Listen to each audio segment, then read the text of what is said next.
So let's take our equation in the form y prime plus p of xy, the general form, using the old variables equals q of x. Solve me.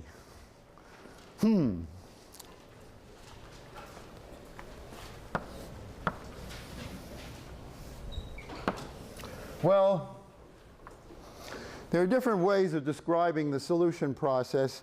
No matter how you do it, it amounts to the same amount of work.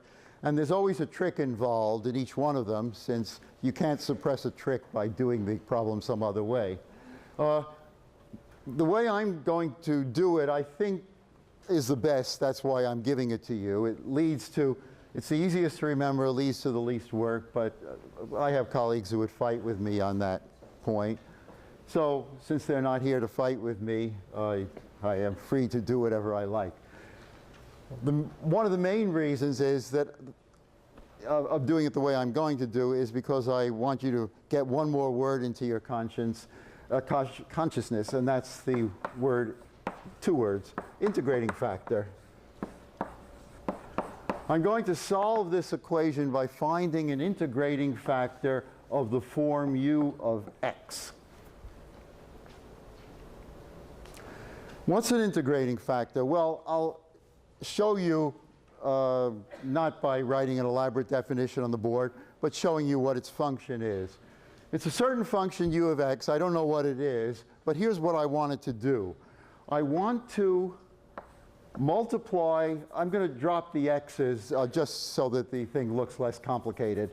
So what I want to do is multiply this equation through by u of x. That's why it's called a factor, because you're going to multiply everything through by it. So it's going to look like uy prime plus p u y equals qu. And now this thing is, so far it's just a factor. What makes it an integrating factor is that this, after I do that, I want this to turn out to be the derivative of something with respect to x. You see the motivation for that. If this turns out to be the derivative of something because I've chosen u so cleverly, then I'll be able to solve the equation immediately just by integrating this with respect to x and integrating that with respect to x. You just then integrate both sides with respect to x and the equation is solved. Now, the only question is, what should I choose for u? Well, if you think of the product formula, there might be many things to try here, but there's only one reasonable thing to try. Try to pick u so that it's the derivative of u times y. See how reasonable that is. If I use the product rule on this, the first term is u times y prime. The second term would be u prime times y. Well, I've got the y there, so this will works if what? If, what's the condition that u must satisfy in order for that to be true? Well, it must be that after I do the differentiation, u prime turns out to be p times u.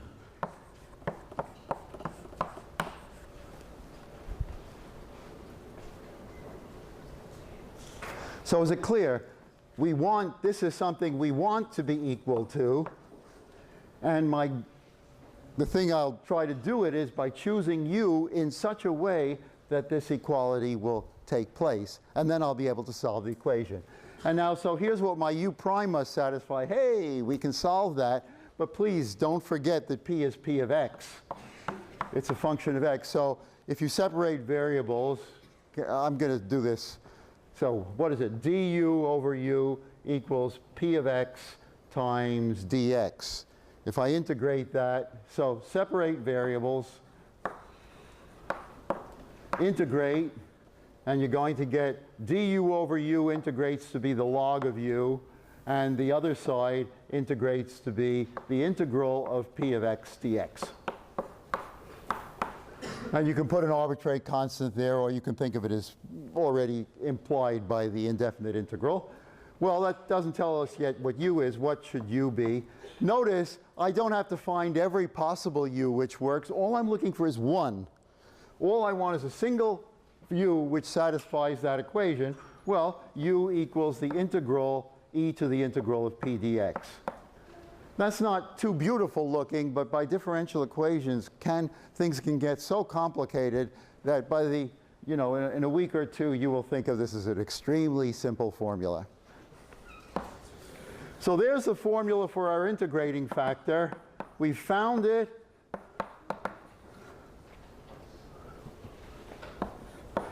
We'll always be able to write an integrating factor. Don't worry about the arbitrary constant because you only need one such u. So no arbitrary constant since only one u needed.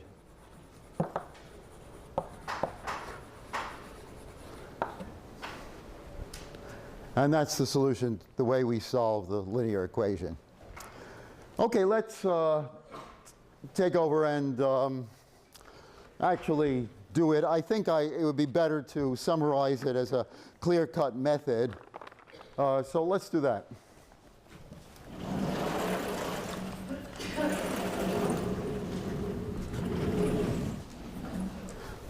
So what's our method? It's the method for solving y prime plus py equals q.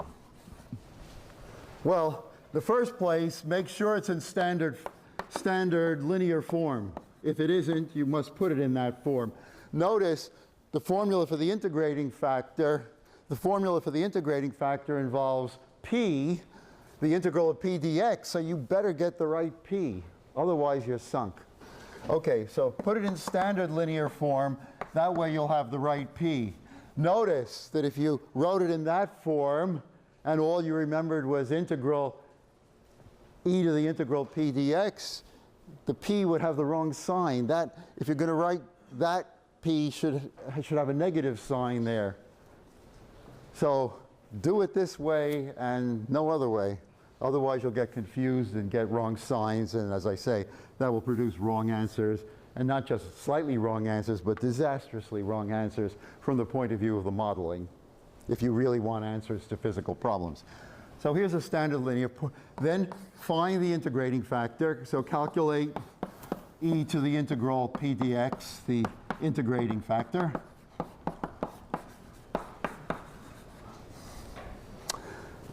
And then multiply both. I'm putting this as both. Underline that as many times as you have room in your notes. Multiply both sides by this integrating factor by e to the integral p dx. And then integrate.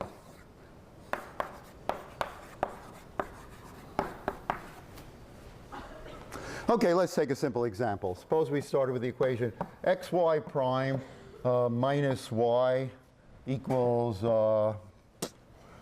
I had a x squared, x cubed, something like that. X cubed, I think. Yeah, x cubed.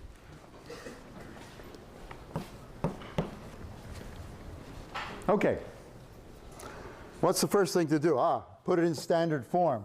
So step 0 will be to write it as y prime minus 1 over x times y equals x squared. There are two standard errors. Let's do the work first, and then I'll talk about mistakes. And now what?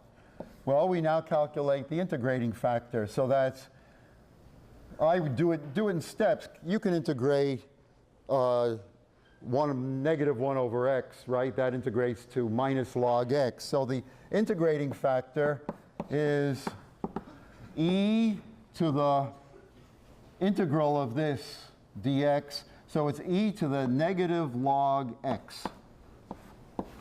Now in real life, that's not the way to leave that. What is e to the negative log x? Well, think of it as e to the log x to the minus 1. Or in other words, it is e to the log x is x. So it's x to the minus, so it's 1 over x. So the integrating factor is 1 over x. Okay, multiply both sides by the integrating factor. Both sides of what?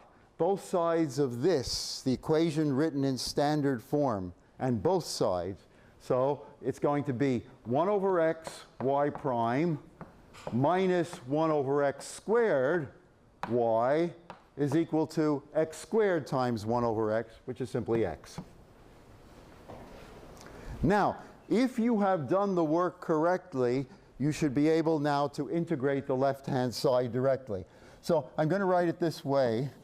I always recommend that you put in as an extra step, well, I won't.